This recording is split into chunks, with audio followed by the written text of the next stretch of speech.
Hey everybody, Nick here, and today I got a review for you of this little guy right here. This is the Citizen Watch's Titanium Promaster BN0200-56E. First off, though, I want to thank very much my Patreon patrons. Not only did a patron actually sell this guy to me, but also it just makes it possible for me to pick up an expensive watch and just go like, hey, I'll give it a review, right? Thank you very much. You guys make the channel possible. Next thing, size comparison. Actually, let's do some size measurement. That's probably a little bit more useful to you, and we'll go ahead and do it in millimeters because that's the way that the sane world works. Without the crown, we're looking at 44.1 millimeters. With the crown, we're looking at 46.7. The overall thickness of this guy is coming in around 12 millimeters, which isn't so bad. And the lug-to-lug distance, which is the distance that is, on this dimension here, is about 50 millimeters. And that's actually the most important dimension, I think, for most people when it comes to wearability. Then the face of the watch itself is looking to be around 33, and then the lug width, that is, the distance between the sides here for putting on a custom strap, is looking to be 22 millimeters. So that should give you a sense of the overall size of this guy. It is actually a reasonably modestly sized watch. It works relatively well on my 6.5-inch wrist. Next thing, this is the Citizen Promaster Diver. There are many, many, many variants of this, right? There are so many Promaster Divers. It's getting to be borderline hilarious, but this is a specific one that is in titanium. Like I said, it's the BN0200-56E. And anyways, let's go on ahead and jump into the good, the great, the bad, and the ugly of this very interesting watch here. So on the good side, to start with, this is an ISO-compliant dive watch. Now, look, how many people are actually diving with dive watches? I have no idea, but it's probably like 10, right? But at the same time, look, they got all the things that you want. It's 200 meters worth of water resistance there. It's got a screw-down crown. It's got a dive bezel. And the dive bezel, although the action isn't the most satisfying thing ever, absolutely works, and it's unidirectional. So you're not going to, suddenly change your bezel, etc. But it's absolutely solid. So, you know what? It's a dive watch. It works. You can dive with it. Next thing, all of those things actually make this also a pretty durable watch. I mean, not only is it a quartz movement, which is going to generally make the watch more durable than a mechanical, but at the same time, it is a nice, beefy, durable watch here too. It's all metal construction. Can't argue with that. That extra bit of water resistance is helpful. I appreciate the durability of this guy very much. Next thing, this has a good quartz movement. This is a good old-fashioned Citizen quartz movement. I've reviewed this same movement many times before, but it does all the things right.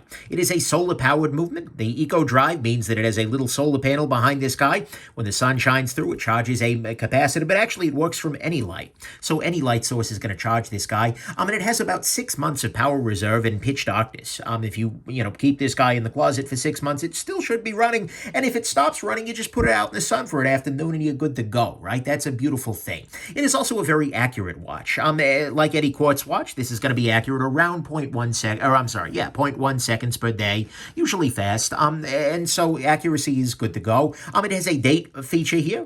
So you can see here it is saying 12. Actually, that's not true. It is the 13th. So what I can do is just come over here. I can pull the crown out to the second position. Come here, crown out. Why are you not coming out? There it is. And then what I can do is just twist the crown. Oh, other direction, I think. There we go, and now it is the 13th. And in fact, if I pull it all the way out, there we go. What we'll see here is the second hand stops. That allows me to set the time very precisely. That's great. And so that's very good. And then finally, like I said, it is a durable movement because it is a quartz movement. And quartz movements are generally a beautiful thing for people. Next thing, this guy has very nice lume. I'm going to charge this off camera with a powerful flashlight. And what you will see here is that the lume on it is good to go. If I cover this guy up, we see here this lume is quite readable, and because the hour and minute hands are loomed differently, it is quite easy to distinguish which one is which, and we even have a loomed pip at the top of the dive bezel. So this is very easily readable all night long. The lume is not a concern here whatsoever. I appreciate that. It's crucial in a dive watch, but it's very appreciated here. Next thing, this has some nice accents to it. What I mean by that is that you can see, for instance, the side of the bezel here, and I'll zoom in a little bit so you can see this better, but the side of the bezel here is absolutely a little bit polished up. I appreciate that very much. We see also some polishing in the mid links here, and it's actually quite high polished. I gotta say, I appreciate that very much. So that's good. And honestly, there were just nice accents here generally. The hands on it are polished, and not only are they polished, but they're also bent. You can see just a little bit of that bending there as I rotate it there, which means that these are going to be much better. Even if I'm in a relatively dark situation, you can usually get a little bit of light to shine off of those, even if the lume isn't well charged. So that's great. I appreciate very much the bit of polish that you got there, as well as, by the way, on the indices. The indices have some polish around them too. This is absolutely, well done, right? The bracelet on this guy, as I zoom back out a little bit, is quite reasonable. We see here it is still titanium, as the entire watch is, but it works. It's got some nice flexibility to it. It's reasonably attractive. Not too much in the way of rattling.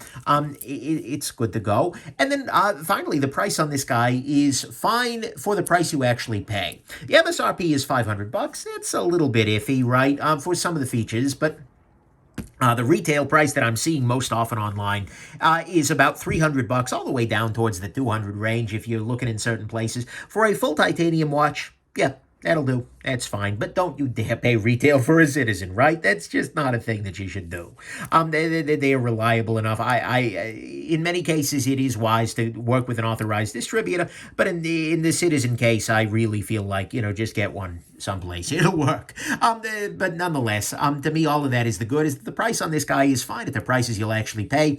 Bracelet's reasonable. It's got some nice accents, solid lume, good quartz movement, plenty durable, and it is ISO compliant as a dive watch. On the great side, this is titanium. Titanium is a cool metal because it sounds cool, but it's also a nice metal in a few other ways. Not only is it a relatively warm feeling metal. It's a weird thing to say, but I encourage you go to a store, pick up a titanium watch next to a steel watch. You will feel the difference, and that can be very nice. But it's also super light. What I mean by that is that this guy comes in fully adjusted to my bracelet or to my wrist at 3.4 ounces, as opposed to you'll see 5 or 6 for steel watches in similar areas. That's a lot, and you know what? It's effective. Sure, it's going to be a little bit more vulnerable to scratches, although Citizen Super Titanium is quite good in that way. But I just love seeing titanium. I wish more watches were there. Pardon me. It would just make the world a better place if more watches in the world were made out of thigh.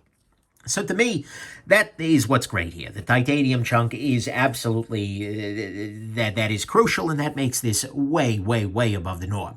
On the bad side, to start with, the clasp on this guy is a little bit lazy. Now, it's got the fold-over thing. That's nice enough. And it does have a little thing, but at the same time, what we have here is absolutely no diver's adjustment or anything like that. And although you do have a quick adjust, you actually have room for like 5 more quick adjust holes, which would be a beautiful thing, and especially given that they're not doing half links and things like that. Dude, come on. This is just a little bit on the lazy side, right? And to be fair, right, I don't know. They might have had, I got to say, this was a used piece. There might have been half links in the factory box. I don't know. But there weren't any to me. And the fact that the tool is quick adjust, or I'm sorry, the tool full quick adjust could have been expanded and they didn't. That's not great, but also they should have a tool less quick adjust, where you just press down and it allows you to shorten or lengthen the band without any kind of tools there. I just feel like they're not really trying very hard with this clasp. They're like, okay, we made a clasp, send it. And that's lazy. There are so many lazy bracelets in the world, but this is unfortunately another one of them. Next thing, the crystal on this guy is a mineral crystal. That's fine. It's going to work for most situations. But the downside to mineral crystals is that they are going to be a lot more prone to scratching than a full sapphire crystal will be. They're also going to be a little bit more resilient to shattering kind of blows, but honestly, I just don't like seeing mineral crystal for $500 MSRP. No, at $300, okay, I'm getting a little better, but if they expect anyone to pay MSRP, even with the tie, that's getting to be a little much. But it is reasonably anti-reflective, which I do appreciate very much. Although you can see some reflections, it's not so bad. So there is that. And then finally, on the bad side, and this is kind of a criticism that applies to most Citizens, a lot of their stuff are a little bit inoffensive, right? I mean, Citizen is a company who I always recommend, but very seldom, I don't feel super passionate about because they don't take a lot of risks in their design. A lot of what they do feels a little bit like hotel artwork, right? It's just like, yeah, this is a dive watch. Look, you can tell it's a dive watch because it's got the bezel.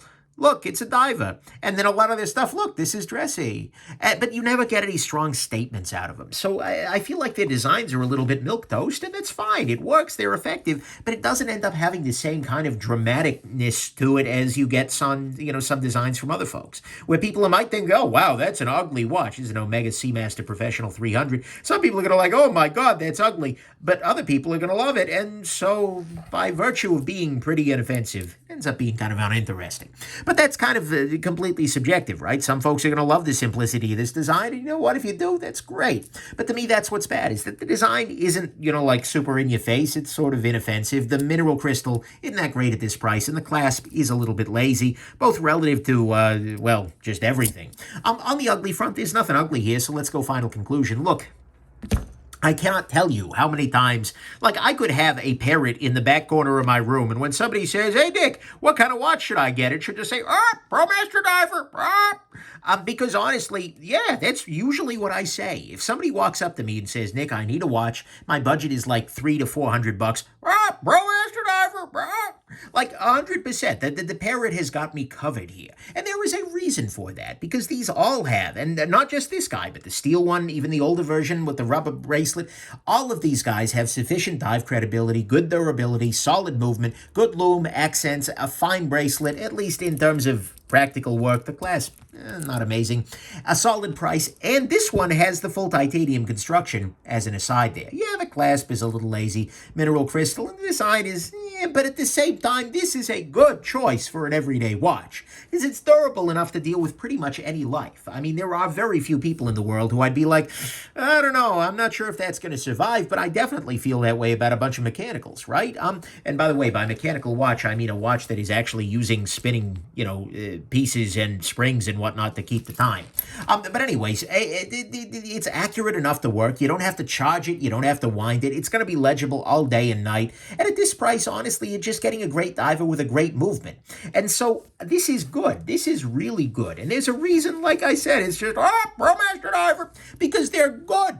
And the Citizen is really ruling the roost. Wow, avian theme today, between $100 and $400. Because at those prices, you are usually stuck between something that is pretty inaccurate and light on features in the mechanical land. Especially in your budget end Seikos, it's just like, no, just go quartz. Or you could get a World of Fashion watches where you get a 30-cent movement and $10 case, but sold with a brand name for $100. Or you can get a World of Featureful watches that are usually a little bit plasticky. They're very effective, but they've got all the jewelry value of a McDonald's Happy Meal watch. The Citizen is able to give accuracy, build, construction, and features that give you way more bang for the buck than anything else in this price range. And so, as a result, Promaster Diver, right? It's a thing, right? If you want the weight, you might want to go with the steel version, because, for some people, weight equals durability, it equals quality. You can get the regular one, and if you want mechanical, keep saving, go a little higher, do like a Seiko Samurai or a Turtle or something like that. But let's be real here. I mean, this is a just really great watch. If you are already deep into watches, and do not get into watches, by the way, there are higher-end options that bring nicer features, nicer finishing, designs that are a little bit bolder. I don't see this guy, and in fact, I know this guy is not going to kick the Seamaster out of my collection, and in fact, this guy's not going to stick around for me just because I got a bunch of dive watches already. But at the same time, this certainly could. If I were not crazy, this could be my last watch. I could put this on, and it would just work, and it would work, and it would work, and it would probably be my last watch, right? It's a very, very nice piece, and so this is a great little watch. It is very easily a gem, and it continues just my long, long line of just buy a Promaster and be done with it recommendations, and is making me very seriously consider just adopting a Promaster parrot in the future. So there you go, Citizen, well done, and have yourselves just an absolutely wonderful rest of your day. Bye now.